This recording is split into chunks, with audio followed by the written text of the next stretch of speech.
hilom og magmalinawon raman unta ka diha sa imong kaugalingon, no?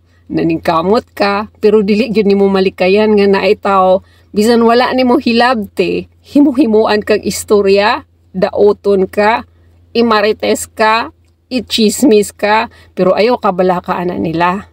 Pasag din na silag ingana.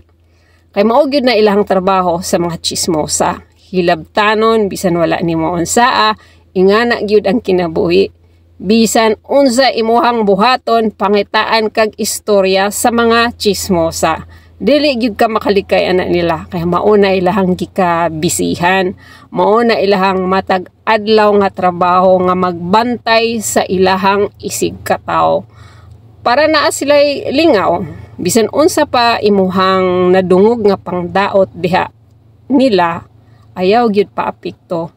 Padayon lang diha sa imong kaugalingong focus. Kay kanang mga marites, mga chismosa diha sa imong palibot, wala nay ambag sa imong kinabuhi. Maong padayon lang sa imong kaugalingon, ayaw padalaan ng mga chismosa. Kay wala kay makuhang kaayuhan ana nila.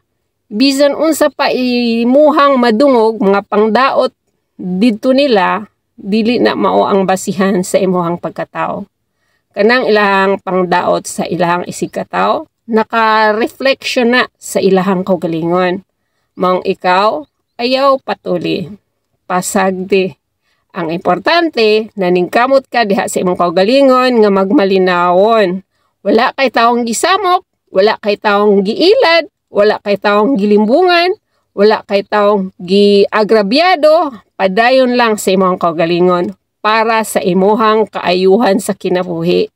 Kanang ilahang mga opinion, dili na mao nga mao maka-define sa imong pagkatao. Mao keep your head up, relax lang. I-relax imong kaugalingon, ayaw paapekto sa mga walay kwentang chismosa diha sa imong palibot. Ang importante, matinod-anon ka diha sa imong kaugalingon, nga dili ka, wala ka nagpakarong ingnon, wala ka manghilabot sa kinabuhi sa uban, mao na importante. So ikaw, padayon lang diha. So amping, God bless!